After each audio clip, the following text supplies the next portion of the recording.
Welcome student. आज हम लोग पढ़ेंगे रिसोर्सेस एंड डेवलपमेंट। ये आपके ज्योग्राफी का चैप्टर है, क्लास 10th के ज्योग्राफी के सिलेबस में है। तो रिसोर्सेस एंड डेवलपमेंट क्या होता है? सबसे पहले हम लोग जानेंगे रिसोर्सेस, फिर डेवलपमेंट। रिसोर्सेस को हिंदी में हम लोग बोलते हैं संसाधन, और डेवलपमेंट का मतलब होता है विकास। तो रिसोर्सेस क्या होते हैं? रिसोर्सेस वो सामग्री हैं जो कि हमारे काम को पूरा करते हैं, हमारी ज़रूरतों को पूरा करते हैं, हमारे नीड्स को सेटिस्फाई करते हैं। वो टेक्नोलॉजिकली एक्सेसिबल होते हैं, उन्हें हम प्राप्त कर सकते हैं और उनको हम लोग फिर इस्तेमाल में ला सकते हैं। तो रिसोर्सेज जो होते हैं वो हमारे नीड्स को सेटिस्फाई करते हैं, टेक्नोलॉजिकली एक्सेसिबल होते हैं, वो आर्थिक रूप से हम लोग अफोर्ड भी कर सकते हैं और वो कल्चरली एक्सेप्टेबल होते हैं। तो रिसोर्सेज जो हैं उनको ह्यूमन बींग्स टेक्नोलॉजी, इंस्टीट्यूशन और फिजिकल एनवायरनमेंट के इंटरेक्शन के माध्यम से रिसोर्सेज को डेवलप करवाया जाता है। ह्यूमन बींग्स उनका डेवलपमेंट करते हैं। रिसोर्सेज को आप लोग क्लासिफाई कर सकते हैं नेचुरल रिसोर्सेज और ह्यूमन रिसोर्सेज में, रिन्यूएबल और नॉन रिन्यूएबल रिसोर्सेज में। फिर आप रिन्यूएबल रिसोर्सेज को आप बोल सकते हैं कॉन्टिन्यूअस या फिर बायोलॉजिकल, मतलब लिविंग और वाटर एंड विंड। और कॉन्टिन्यूअस को आप और बायोलॉजिकल को आप लोग बोल सकते हैं जैसे वेजिटेशन और वाइल्ड लाइफ। फिर आपके नॉन रिन्यूएबल रिसोर्सेज जो हैं उनको आप क्लासिफाई कर सकते हैं रिसाइक्लेबल और नॉन रिसाइक्लेबल में। और फिर ह्यूमन रिसोर्सेज को आप लोग क्लासिफाई कर सकते हैं स्ट्रक्चर्स में और ह्यूमन ह्यूमन रिसोर्स में। तो अब नेचुरल रिसोर्सेज को हम लोग बांटे हैं, 4 आधार है उसका: on the basis of origin, on the basis of renewability, on the basis of ownership and on the basis of status of development. तो सबसे पहले on the basis of origin, मतलब उत्पत्ति के आधार पे हम लोग संसाधनों को कैसे बांटे हैं कि संसाधन जैसे वो कहाँ से आ रहे हैं, लिविंग थिंग से आ रहे हैं या नॉन लिविंग थिंग से आ रहे हैं, वो बायोटिक ओरिजिन है उनका या एबायोटिक ओरिजिन है। इस आधार पे सबसे पहले हम लोग on the basis of origin resources को बांटते हैं कि वो बायोटिक रिसोर्सेज हैं या एबायोटिक रिसोर्सेज हैं। बायोटिक रिसोर्सेज वैसे रिसोर्सेज हैं जो कि लिविंग ऑर्गेनिज्म से प्राप्त हो रहे हैं, पेड़ पौधों से, जानवरों से, जंगल से। तो हम लोगों को जो लिविंग जीव जंतुओं से जो प्राप्त हो रहे हैं, जो जीवित जीव जंतुओं से प्राप्त हो रहे हैं, लिविंग ऑर्गेनिज्म से प्राप्त हो रहे हैं, प्लांट से, एनिमल से प्राप्त हो रहे हैं, उन्हें बायोटिक रिसोर्सेज बोलेंगे। और जो नॉन लिविंग थिंग्स हैं, आप जानते हैं लिविंग और नॉन लिविंग में अंतर क्या है। तो जो लिविंग होते हैं वो ग्रो करते हैं, वो अपना रिप्रोडक्शन कर सकते हैं, उनमें मोलिकुलर मूवमेंट भी दिखता है। और नॉन लिविंग जो होते हैं वो ना ग्रो करते हैं, ना वो फूड इंटेक करते हैं, ना उनमें मोलिकुलर मूवमेंट या किसी भी तरह का मूवमेंट होता है। तो बायोटिक जीवित जीव जंतुओं से आपको प्राप्त हो रहा है और एबायोटिक निर्जीव वस्तु है। जैसे सूर्य से आपको जो सूर्य का रोशनी मिल रहा है वो आपका एबायोटिक है। आपका जो मिट्टी है, पत्थर है, ये सब एबायोटिक है। वर्षा हो रही है, पानी जो है वो आपका एबायोटिक है। तो इस तरीके से आपके संसाधनों को हम लोग उनके उत्पत्ति के आधार पर, ओरिजिन के आधार पर बायोटिक और एबायोटिक में बांटे हैं।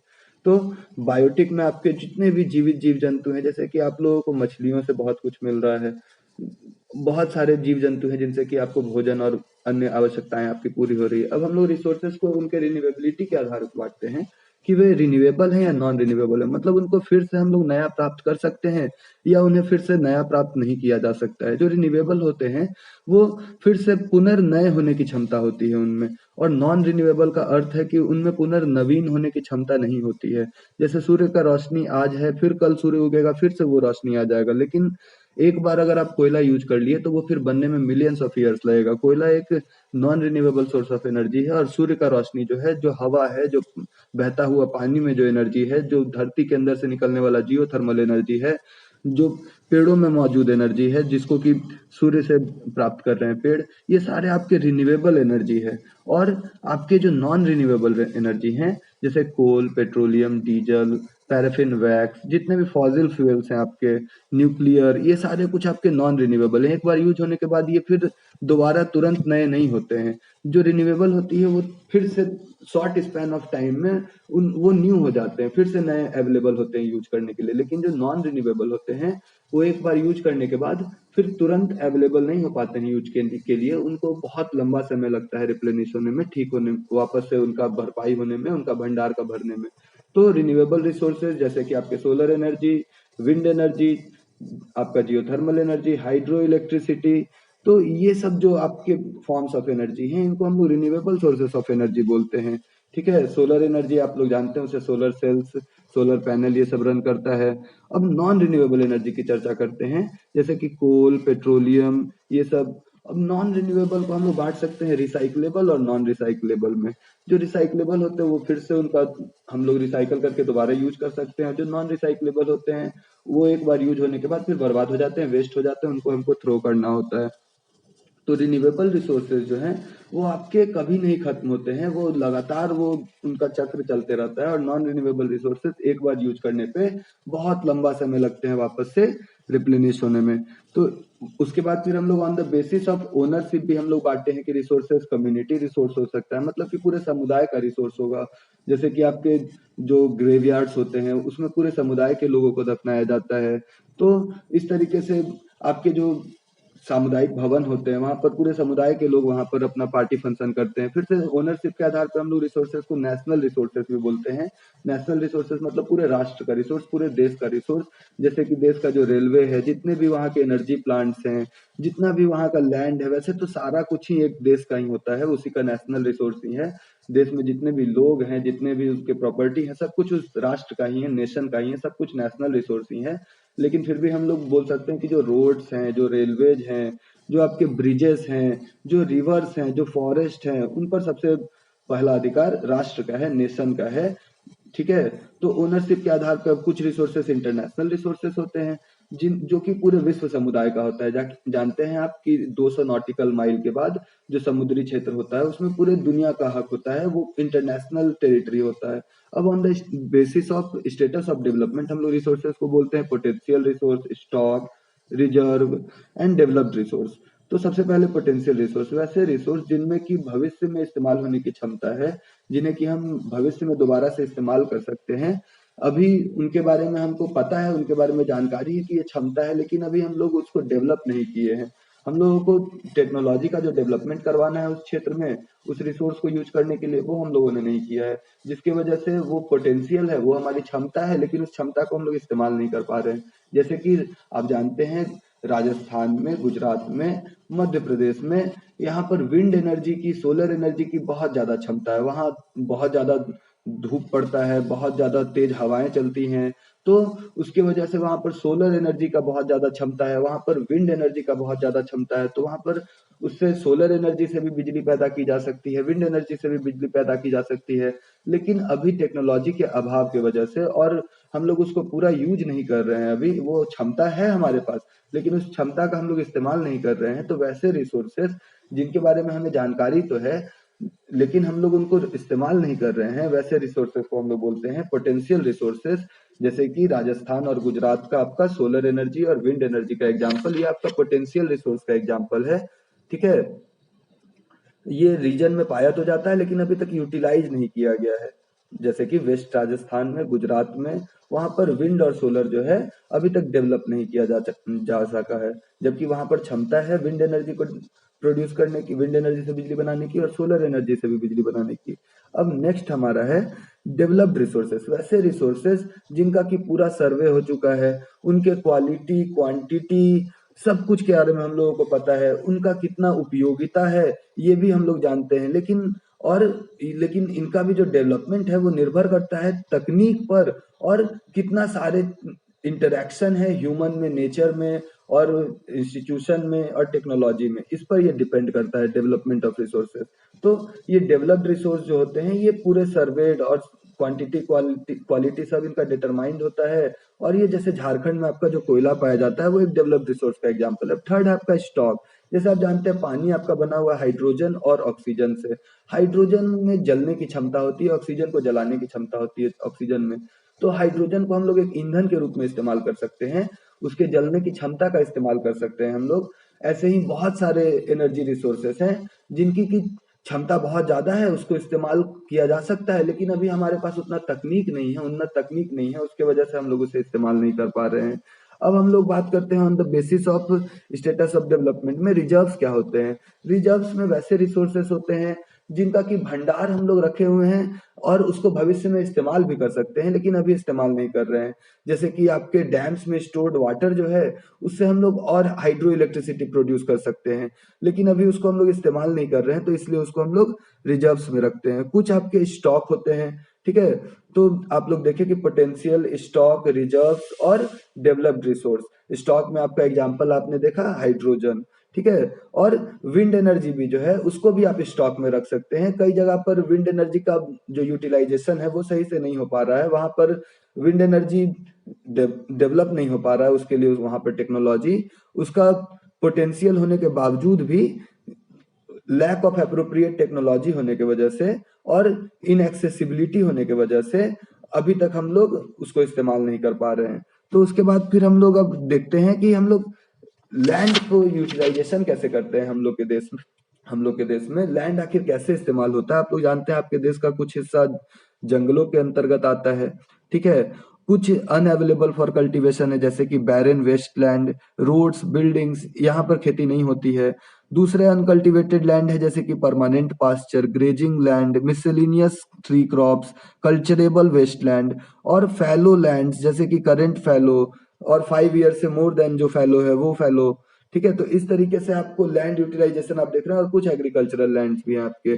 तो इस तरीके से आपके लैंड का यूटिलाइजेशन है देश में, कि कुछ जमीन आपका आप देख रहे हैं कि जंगलों के अंतर्गत आता है, कुछ जमीन आपका जो है, कुछ भू क्षेत्र जो है वो आपका खेती वाला रीजन है, कुछ भू क्षेत्र जो है वो वेस्ट लैंड है, ग्रेजिंग लैंड है, पास्चर्स है, मिसलेनियस ट्री क्रॉप्स है वहां पर, ठीक है। तो इस तरीके से आपके अलग अलग तरीके से लैंड का यूजेज है। आप देखते हैं कि आपके देश में बहुत जगह पर जंगल भी है, जैसे कि आपके सतपुरा के जंगल हैं, फिर से आपके जिम कॉर्बेट नेशनल पार्क है, वहां भी आपका फॉरेस्ट है, ठीक है। काजीरंगा नेशनल पार्क है। इस तरीके से बहुत सारे नेशनल पार्क और वाइल्ड लाइफ सेंचुरीज में आपके फॉरेस्ट का कवर है। तो लैंड का यूटिलाइजेशन वहां पर फॉरेस्ट के रूप में है।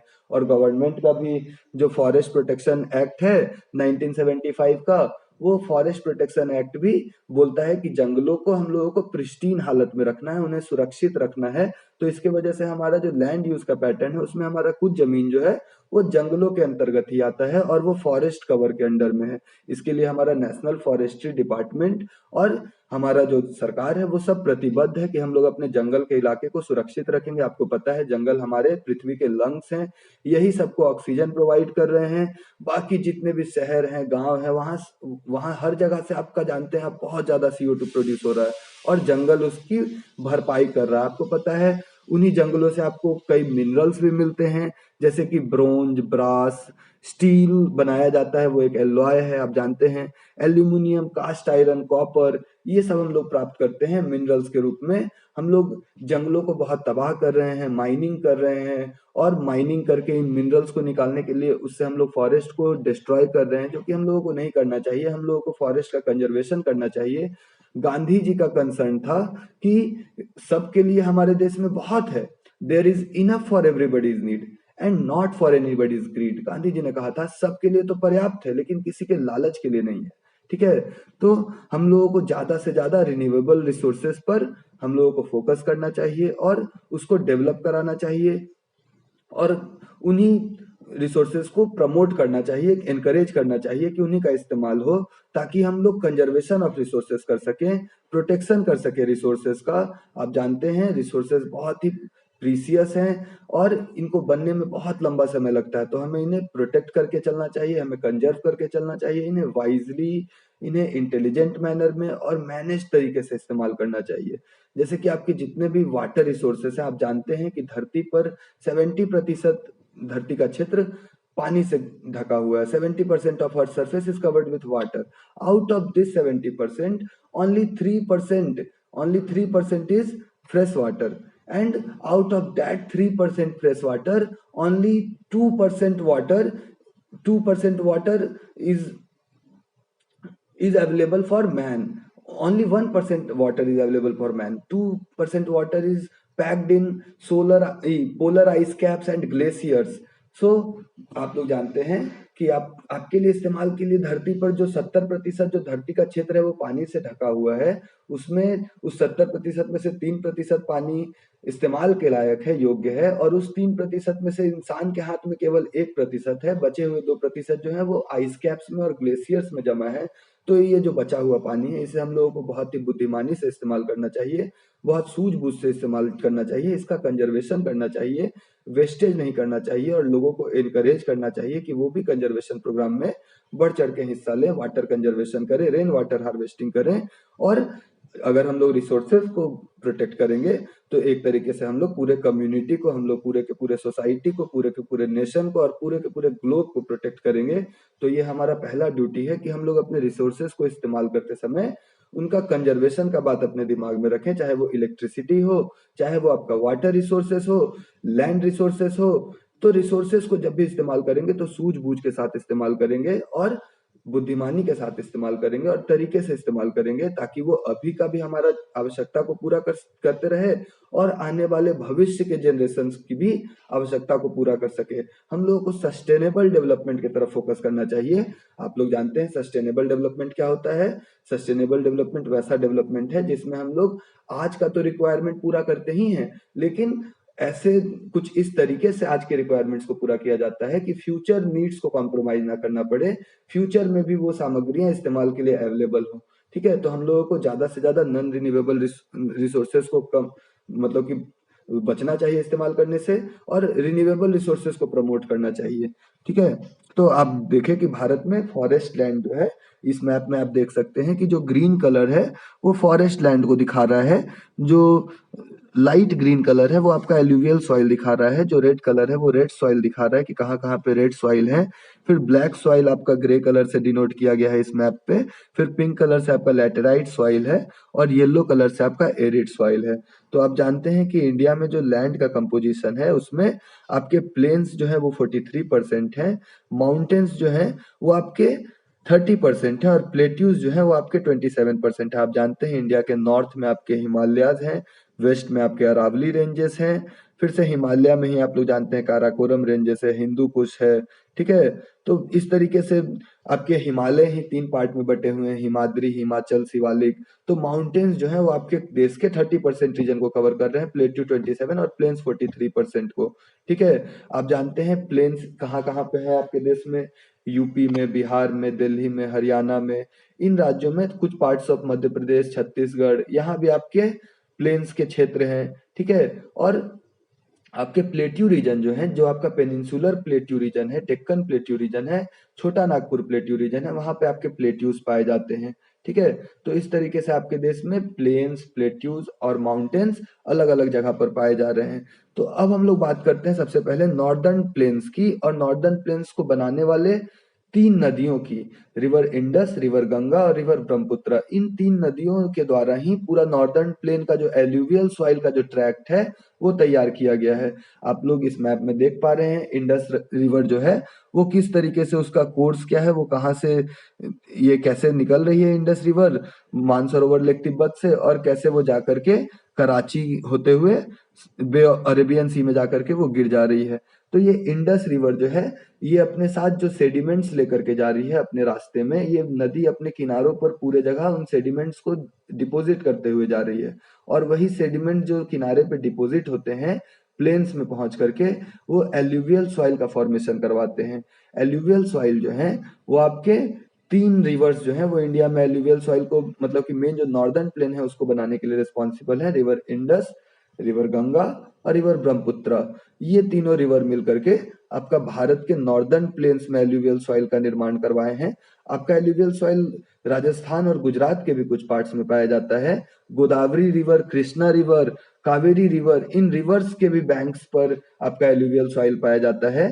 कोस्टल एरियाज में भी आपका एल्यूवियल सॉइल पाया जाता है। तो इस तरीके से आपके देश में एल्यूवियल सॉइल आप देख सकते हैं इस मैप में कि जहां जहां नदियां हैं वे नदियां अपने किनारों पर एल्यूवियल सॉइल को पहुंचाती हैं। ठीक है, तो सबसे पहले गंगा रिवर जो है वो आपका, ये जो यूपी और बिहार में, आप जानते हैं बिहार को गंगा रिवर बीचों बीच से कट करके निकलती है, और गंगा के कुछ सहायक नदियां हैं जैसे कि सोन, बेटवा, चंबल, गंडक, घाघरा, ये सब नदियां गंगा की सहायक नदियां, ट्रिब्यूटरी नदियां हैं। ये गंगा नदी और उनकी ट्रिब्यूटरी नदियां, जब ये नदियां सारी बह करके गुजरते रहती हैं तो अपने किनारों पर ये पहाड़ों से लाए हुए सेडिमेंट्स को जमा करवा देती हैं और वही एल्यूवियल सॉइल का फॉर्मेशन करवाते हैं। नेक्स्ट है आपका ब्लैक सॉइल। ब्लैक सॉइल, उसके बाद लैटेराइट सॉइल, उसके बाद रेड सॉइल, उसके बाद येलो सॉइल। तो हम लोग जानते हैं ब्लैक सॉइल। ब्लैक सॉइल जो है वो इग्नियस रॉक से फॉर्म होता है। जब इग्नियस रॉक का वेदरिंग होता है, उनका सेडिमेंट्स का डिपोजिशन होता है, तो ब्लैक सॉइल का फॉर्मेशन होता है। आप जानते हैं इग्नियस रॉक्स वैसे रॉक्स होते हैं जो कि फायर ऑरिजिन, इग्नियस का मतलब होता है फायर, फायर ऑरिजिन के, मतलब ये मोल्टेन माग्मा जब सॉलिडिफाई होते हैं कंडेंस होकर के तो वो इग्नियस रॉक्स बनाते हैं। और वो इग्नियस रॉक्स जो हैं वो इग्नियस रॉक्स जो हैं वो जब उनका डेन्यूडेशन होता है, उनका वेदरिंग होता है, उसके बाद उनके सेडिमेंट्स का जब डिपोजिशन होता है by action of wind, water, ये सब के माध्यम से जब उनके सेडिमेंट्स, जब इग्नियस रॉक्स के सेडिमेंट्स को जमा किया जाता है तो वो सेडिमेंट जम करके ब्लैक सॉइल का निर्माण करते हैं। आप जानते हैं ब्लैक सॉइल को ब्लैक रेगुर सॉइल भी बोलते हैं, ब्लैक कॉटन सॉइल भी बोलते हैं, ठीक है। ब्लैक सॉइल में कॉटन की खेती बहुत अच्छे से हो पाती है, इसीलिए हम लोग ब्लैक सॉइल को ब्लैक कॉटन सॉइल से भी जानते हैं। और कॉटन की आप जानते हैं दो वैरायटीज होते हैं, लॉन्ग स्टेपल कॉटन और short staple cotton. Long staple cotton जो होते हैं वो बहुत ही अच्छे वैरायटी के होते हैं, उनका जो क्वालिटी होता है वो बहुत उन्नत होता है। और इंडिया और पाकिस्तान दोनों ही देश में ये लॉन्ग स्टेपल कॉटन और शॉर्ट स्टेपल कॉटन उगाए जाते हैं, ठीक है। और अंग्रेज जो भारत में आए थे तो उनका बहुत बड़ा फोकस इस कॉटन पर भी था, खास करके लॉन्ग स्टेपल कॉटन पर, और वो यहाँ से पूरा का पूरा बल्क में खरीद करके ब्रिटेन भेज देते थे ताकि उनके मशीन से इंडस्ट्रीज में उनसे कपड़ा बना करके वो लोग फिर मार्केट्स में जाकर के बेच सके, कॉलोनीज में जाकर के उनको सेल करके पैसा कमा सके। तो इस तरीके से आप देख रहे हैं कि आपका जो डेक्कन प्लेट्यू का रीजन है वहां पर आपका ब्लैक सॉइल पाया जा रहा है। जो पेनिनसुलर प्लेट्यू रीजन है ये आपके महाराष्ट्र के राज्य इसमें आ जाते हैं, आंध्र प्रदेश के राज्य आ जाते हैं, फिर से तमिलनाडु में भी आपका ये ब्लैक सॉइल पाया जाता है, आंध्र प्रदेश में, फिर से आपका छत्तीसगढ़ के कुछ हिस्सों में ये आपका ब्लैक सॉइल पाया जाता है, झारखंड के कुछ हिस्सों में आपका ये ब्लैक सॉइल पाया जाता है मोस्टली, और फिर से उड़ीसा के कुछ हिस्सों में पाया जाता है। तो ये डेक्कन प्लेट्यू का जो पूरा क्षेत्र है इसको आप देख सकते हैं वेस्टर्न घाट ईस्टर्न घाट्स के बीच में और सतपुरा के नीचे, ये जो पूरा डेक्कन प्लेट्यू का रीजन है इस रीजन में आपका ब्लैक सॉइल पाया जाता है, ठीक है। यहाँ पर आप रिवर ब्रह्मपुत्रा देख सकते हैं कि रिवर ब्रह्मपुत्रा किस तरीके से भारत में आकर के प्रवेश करती है। आप पहले जानते हैं इसे जब तिब्बत में ये रिवर ब्रह्मपुत्रा रहती है तो तिब्बत में इसे सांगपो नाम से बुलाते हैं। उसके बाद फिर ये भारत में जब एंटर करती है तो ये अरुणाचल प्रदेश से भारत में प्रवेश होता है ब्रह्मपुत्र नदी का, ठीक है। तो इस तरीके से ये नदियां जो हैं ये अपने साथ जब सेडिमेंट्स को लेकर आई तो एल्यूवियल सॉइल बनाई। ब्रह्मपुत्र नदी, गंगा नदी, इंडस नदी, ये नदियां अपने साथ जब सेडिमेंट्स को लेकर के आई तो ये सेडिमेंट्स जो बहा करके अपने साथ लाई वो सेडिमेंट्स को इन्होंने किनारे पर अपने डिपोजिट किया और उन्हीं सेडिमेंट से एल्यूवियल सॉइल बने। आपने देखा अभी तक ब्लैक सॉइल और एल्यूवियल सॉइल का फॉर्मेशन कैसे कैसे होता है। जो ब्लैक सॉइल है आपका वो इग्नियस ओरिजिन का होता है, फायर ओरिजिन का होता है, मोल्टन माग्मा के सॉलिडिफिकेशन और उसके कूलिंग के बाद बनता है। और जो ये एल्यूवियल सॉइल है ये रिवर्स अपने द्वारा जब सेडिमेंट्स बहा करके लाते हैं और किनारों पर बिछा देते हैं तो ये एल्यूवियल सॉइल का निर्माण होता है, ठीक है। ब्लैक सॉइल जो है वो आपका डेक्कन ट्रैप एरिया में पाया जा रहा है, जैसे कि महाराष्ट्र में, मालवा में, एमपी में, छत्तीसगढ़ में, गोदावरी और कृष्णा वैली में, इन सब क्षेत्रों में आपके ब्लैक सॉइल पाए जा रहे हैं। ब्लैक सॉइल जो होता है उसमें फाइन क्लेई मटेरियल होता है, उसमें बहुत ज्यादा न्यूट्रिशन होता है, उसमें कैल्शियम कार्बोनेट, मैग्नीशियम, पोटास और लाइम की भी मात्रा होती है। फोस्फोरिक में ये बहुत सही नहीं होता है, इसमें फोस्फोरिक की मात्रा कम होती है और बहुत गहरे क्रैक्स होते हैं। समर के समय में तो आप इन क्रैक्स को बहुत ही आराम से देख सकते हैं ब्लैक सॉइल में। आपका जो एल्यूवियल सॉइल है ये एल्यूवियल सॉइल आप जान रहे हैं कि अब पहले भी आपको बताया गया कि एल्यूवियल सॉइल आपका रिवर्स के द्वारा लाए गए सेडिमेंट से बन रहा है और ये रिवर्स हैं आपके इंडस, गंगा, ब्रह्मपुत्रा, गोदावरी, कावेरी, कृष्णा, ये सब नदियां जो हैं ये एल्यूवियल सॉइल का फॉर्मेशन करवाती हैं। और एल्यूवियल सॉइल आपको पता है कि आपके देश में कहाँ कहाँ पाया जाता है, ये राजस्थान में, गुजरात में, ईस्टर्न कोस्टल प्लेन्स में, और जो आपके पूरे जो आपके ये नॉर्दर्न प्लेन के क्षेत्र हैं, बिहार का, यूपी का, आपका हरियाणा का, पंजाब का, दिल्ली का, इन सब इलाकों में आपके एल्यूवियल सॉइल पाए जा रहे हैं। एल्यूवियल सॉइल में सैंड, सिल्ट और क्ले की मात्रा होती है और बड़े बड़े सॉइल पार्टिकल्स भी कभी कभी इसमें पाए जाते हैं और इनको डुआर्स, चोकोस और टेराई बोलते हैं। आप लोग एल्यूवियल सॉइल को जानते हैं कि बांटा गया है भांगर, खादर और भाभर में। खादर जो है वो ज्यादा फर्टाइल होता है, उसमें कंकड़ होते हैं, पोटास फोस्फोरिक एसिड होता है और लाइम होता है। खादर जो होता है उसको न्यू एल्यूवियम भी बोलते हैं, भांगर जो है वो ओल्ड एल्यूवियम है, ठीक है। तो इस तरीके से आपका खादर और भांगर है। और आपको पता है भाबर जो है वो बड़े बड़े जो रॉक्स के टुकड़े होते हैं जो कि वैली वाले रीजन में पाए जाते हैं आपके, उनको हम लोग भाबर बोलते हैं। वो भी नदियों के द्वारा ही ला करके घाटियों में जमा कर दी जाती है। ठीक है, तो ब्लैक सॉइल जिसको कि कॉटन सॉइल, रेगुर सॉइल और इसको ब्लैक कॉटन सॉइल भी कहा जाता है, ये इग्नियस रॉक से बनते हैं। ये डेक्कन ट्रैप रीजन में पाए जाते हैं। ये लावा फ्लो के मोल्टेन मैग्मा के सॉलिडिफिकेशन और कूलिंग डाउन के बाद इनका फॉर्मेशन होता है। इसमें आप देख सकते हैं कि डीप क्रैक्स होते हैं, समर में ये क्रैक्स प्रोमिनेंट हो जाते हैं। इनमें कैल्शियम कार्बोनेट, मैग्नीशियम, पोटेश और लाइम की मात्रा बहुत ही बढ़िया होती है और फोस्फोरस और फोस्फोरिक थोड़ा कम होता है। ये ब्लैक सॉइल आप देख सकते हैं मैप के माध्यम से, ये कहाँ कहाँ पाया जा रहा है। तो ये आपका छत्तीसगढ़ में पाया जा रहा है, मध्य प्रदेश में पाया जा रहा है, ये आपका झारखंड में भी पाया जा रहा है, ये आपका उड़ीसा के भी कुछ हिस्सों में पाया जा रहा है। ठीक है, मालवा, महाराष्ट्र, गोदावरी कृष्णा नदी के भी आसपास के क्षेत्रों में ये आपका पाया जा रहा है। ठीक है, तो इस तरीके से ये आपका ब्लैक सॉइल आपके देश में डिस्ट्रीब्यूटेड है अलग अलग क्षेत्रों में। फिर आपका जो रेड और येलो सॉइल है, रेड और येलो सॉइल ये क्रिस्टलाइन और इग्नियस रॉक से बनते हैं। ये ईस्टर्न और सदर्न डेक्कन प्लेटू में पाए जाते हैं, उड़ीसा में, छत्तीसगढ़ में, मिडिल गंगा प्लेन में, पाइडमाउंट जोन में और वेस्टर्न घाट्स में भी ये पाए जाते हैं। ये रेड इसलिए होते हैं क्योंकि इनमें आयरन होती है और जब ये गीले हो जाते हैं इनमें पानी आ जाता है। जब ये हाइड्रेटेड हो जाते हैं येलो सॉइल तो ये रेड सॉइल, तो ये येलो सॉइल कहलाते हैं। ठीक है, तो अब हम लोग बात करते हैं लैटेराइट सॉइल की। लैटेराइट सॉइल जो है उससे हम लोग ईंट बनाते हैं। ईंट जो जिस मिट्टी से बनती है उसे हम लोग लैटेराइट सॉइल कहते हैं। ये ट्रॉपिकल और सब ट्रॉपिकल क्लाइमेट में विकसित होता है। ठीक है, और जब लगातार कभी सूखा कभी वर्षा, कभी सूखा कभी वर्षा, जब लगातार ये अल्टरनेट पैटर्न्स में चलते हैं तो सब ट्रॉपिकल और ट्रॉपिकल क्लाइमेट में ये लेटराइट मिट्टी का विकास हो पाता है। ठीक है, और जब बहुत ज्यादा लीचिंग हो जाता है हेवी रेन से तो ये बहुत ज्यादा डीप कलर के हो जाते हैं, बहुत ज्यादा डीप कलर के दिखने लगते हैं। ये एसिडिक होते हैं ये लेटराइट सॉइल, और इनका पीएच जो होता है वो 6 से नीचे होता है। इनमें न्यूट्रिएंट्स उतने ज्यादा नहीं होते हैं। ये वेस्टर्न घाट, नॉर्थ ईस्ट महाराष्ट्र, उड़ीसा, बेंगलुरु यहाँ पर पाए जाते हैं। और लेटेराइट सॉइल में आपके जंगल हैं, आपके डेसिडियस और एवरग्रीन फॉरेस्ट हैं।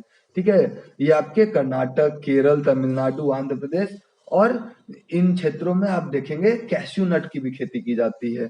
यहाँ यहाँ ये पाए जाते हैं। अब हम लोग थोड़ा बात करते हैं कंजर्वेशन के बारे में। आप लोग जानते हैं एजेंडा 21 आप लोगों ने सुना होगा, और आप लोगों ने सुना होगा समिट, जो अर्थ ब्राजील समिट हुआ था, रियो दे जेनेरियो समिट, उसके बारे में आप लोगों ने सुना होगा। तो क्या था ये रियो दे जेनेरियो समिट, एजेंडा 21, ये सब हम लोग समझते हैं। आप लोग जानते हैं 1992 में करीब करीब 100 हेड ऑफ स्टेट्स मिले थे ब्राजील में, रियो दे जेनेरियो में, और पहला इंटरनेशनल समिट हुआ था। और इनका लक्ष्य था कि जो प्रमुख जो समस्याएं हैं, गंभीर जो समस्याएं हैं पर्यावरण संरक्षण से संबंधित और जो भी सामाजिक आर्थिक विकास, जो कि पूरे विश्व का विकास हो, उससे संबंधित जो भी बातें हैं उसके बारे में ये लोग चर्चा करने के लिए जुटे थे। करीब करीब 100 हेड ऑफ स्टेट जुटे थे 1992 में रियो डे जेनेरियो ब्राजील में। ठीक है, और ये लोग साइन किए फिर declaration on global climate change and biological diversity. ये 100 हेड ऑफ स्टेट जो थे, जो रियो डे जेनेरियो समिट में मीटअप किए, इन्होंने साइन किया declaration on global climate change and biological diversity. मतलब जो वैश्विक जो मौसम का जो बदलना हो रहा था, जो जलवायु परिवर्तन हो रहा था, उसके बारे में इन्होंने हस्ताक्षर किया, डिक्लेरेशन किया, और संरक्षण करने के लिए कि हम लोग जैविक विविधता को भी संरक्षित करेंगे, इसका भी इन्होंने प्रण लिया। फिर रियो कन्वेंशन जो था वो ग्लोबल फॉरेस्ट प्रिंसिपल्स को आगे प्रमोट किया, और एजेंडा 21 जो था वो सस्टेनेबल डेवलपमेंट के लिए लाया गया था 21st सेंचुरी में। ठीक है, जो यूएनसीईडी था, United nation conference on environment and development, ये रियो में, यहाँ पर ब्राजील में इनका लक्ष्य था कि ग्लोबल सस्टेनेबल डेवलपमेंट करवाएं, एनवायरमेंटल डैमेज को कम करें, पॉवर्टी को इरेडिकेट करें, डिजीज को रिमूव करें। इनका ये प्रमुख लक्ष्य था और इसलिए ये लोग एजेंडा 21 को बनाए थे। इनका मेन एम था कि every local government draw its own local agenda 21। इनका मेन एम था कि हर जो स्थानीय जो सरकार है वो अपना खुद का एजेंडा 21 बनाए, ठीक है। इनका प्लानिंग, स्ट्रेटजी, ये सब इनके मतलब कि मेन एम्स थे कि आप लोग लोकल स्तर पे आप लोग प्लानिंग करें, स्ट्रेटजी करें, आप लोग मैनेज और वाइज तरीके से इस्तेमाल करें गुड्स और सर्विसेज को। तो इस तरीके से रियो